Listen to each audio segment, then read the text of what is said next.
Alright, hey everybody, this is Giant Nut Productions, showing you how to change out swap out some jets on your carburetor without removing your carburetor. I did another tutorial on how to do it with removing your carburetor. It's a lot easier if you don't remove it. Anyway, let's go ahead and get started. First, you take off your side panels, then your seat.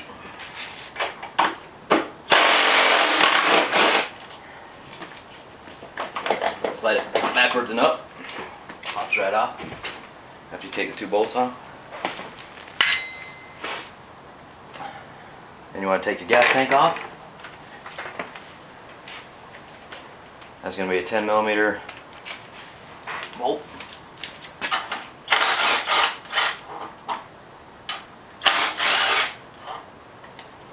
Shouldn't be on there too tight to begin with. Now at this point, I'm going to disconnect the gas. And I can't use my impact wrench anymore because there could be gas fumes in the air, and I want to be safe. I'm going to go ahead and disconnect the gas, pull the spring back, keep the petcock on the on position. It's actually vacuum operated, so a little bit will come out, whatever's in the tube. But that's about it. Alright. The other line that you need to disconnect is the vacuum line. It's this one right here. It goes up and over and connects to the other side of the carburetor.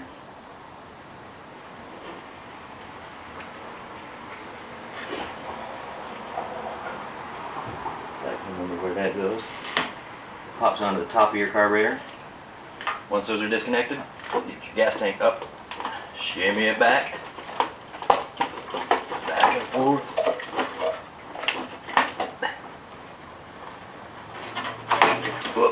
Pops free. Lay that to the side somewhere. Try not to smash the petcock or knock things over. Alright, so there's your carburetor, obviously. Grab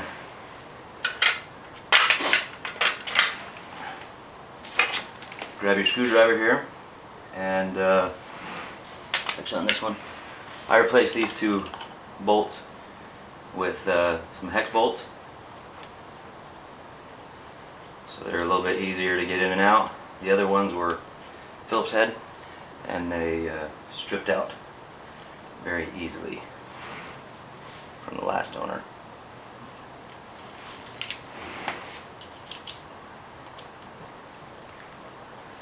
So you go ahead and take your throttle cable holder off, pop those out and away. You can also see my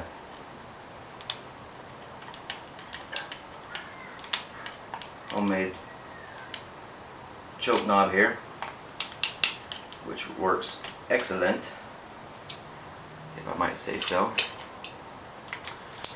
Made it out of a long screw. I think it was an 8mm, but I have a different video on it. Just a little choke knob right there. This is actually a drawer pull from Lowe's. It cost me $1. So anyway, there's the carburetor, almost all the way disconnected. There's still a hose on the back side, two hoses in fact, both vent hoses. One is a little vent hose and it doesn't go anywhere. You probably need to get a filter for that one. The other one is a, what did I do? There. The other one is a vent hose for the top side of the carburetor, and that one I actually do have a filter on. Holy cow, you guys! Sounds like Daddy! my son's home. Huh? I'm doing a video. Say hi. I don't know if they can see you. Hi! So there, we've got the carburetor all disconnected, and now all we got to do is unscrew the two little screws down at the bottom here, and we'll be able to slip that sideways. Can you zoom in? Yeah. but don't worry about it. So we get those loose. Let me see if I can replace those with some. This has been 5:59 minutes. Yep. Thanks. Don't hit it, okay? Once you get those plenty loose, you can turn it sideways. Now at this point, don't know what that was. It's still recording because Yeah. there's a little room right there. Now at this point, there is still gas down in the bottom of this. There's a little screw right here that you can unscrew, and it will release it out of this hole in the bottom. So I'm going to go ahead and get a little can. Oh, there's purple things. Okay, quiet, bud. I'm going to get a little can of some Bush's baked beans. I'm going to kind of jimmy it up under there, so when I unscrew this, I can catch the gas.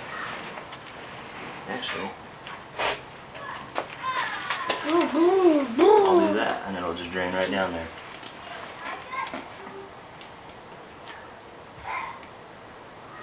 Open that up,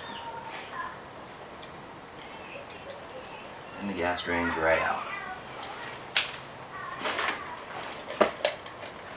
Ooh, I want to see the oil. Now do note, this hose right here does not fit tight on there. It's just following that trail down. So far there's no leaks.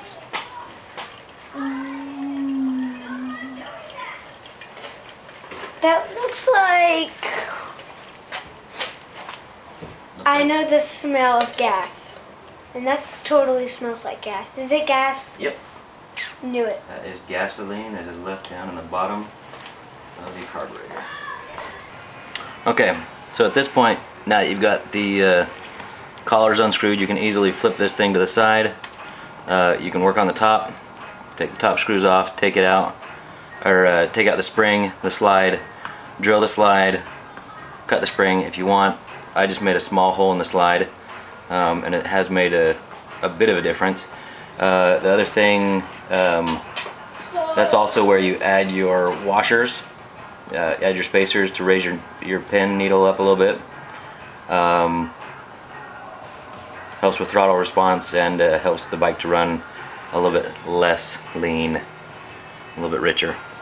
The thing that I need to do today is actually to take off the bottom here and swap out my main jet for another jet. I put it in a 157. I think it's running too rich at this point. I did the airbox mod, and I think it's running a little bit too rich for what I want it to do. So I'm going to take this bottom off, swap it out, see what that does.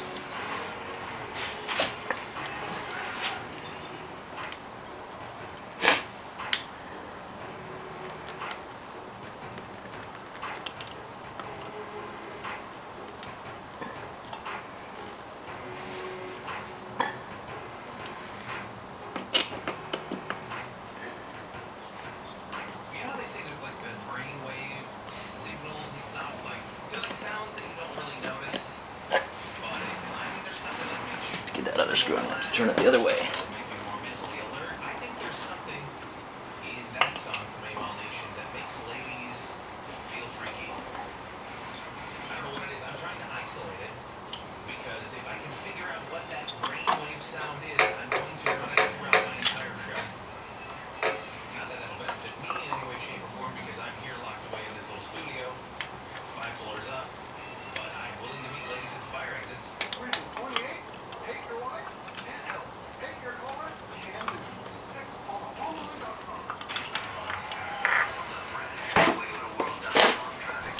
So there's the float, right there hanging out on the bottom.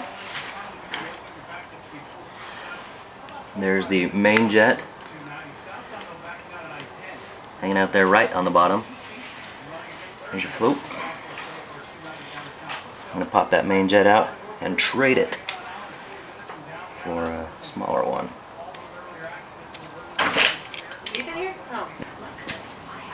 Alright, so I've already loosened that up. Pop that main jet off. I'm trading out the 157.5 that was on it putting in a 152. See if that will do what I want it to do.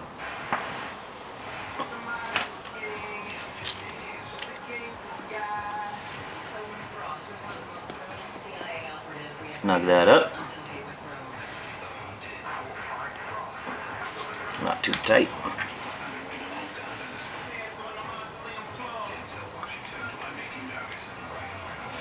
Put that bottom back on.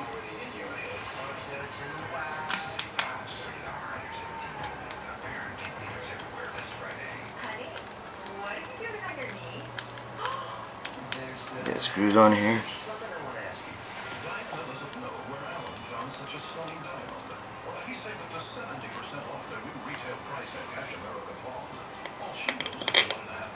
I don't know if you guys can hear those commercials, but if you can, I apologize. I'm just listening to the radio.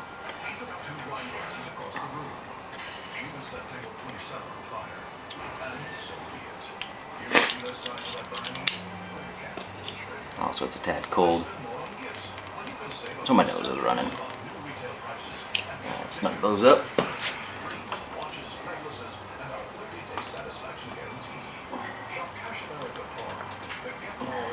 I like to snug those pretty tight. I am in Houston. My current settings on this are running a 152.5 main jet now. I've got the enhanced throttle, or the extended air mixture screw on it. I've got 2 turns out. Seems to run well like that. I've got the stock 52.7 main, or 52.5 main, bumped up to a 57.5 main, or main pilot jet. Got the 52.7 pilot jet bumped up to a 57.5 pilot jet. 2 turns out on the air fuel mixture screw. Single shim in the needle, and a 152.5 on the main jet. So let's get it back together. We'll see how it runs.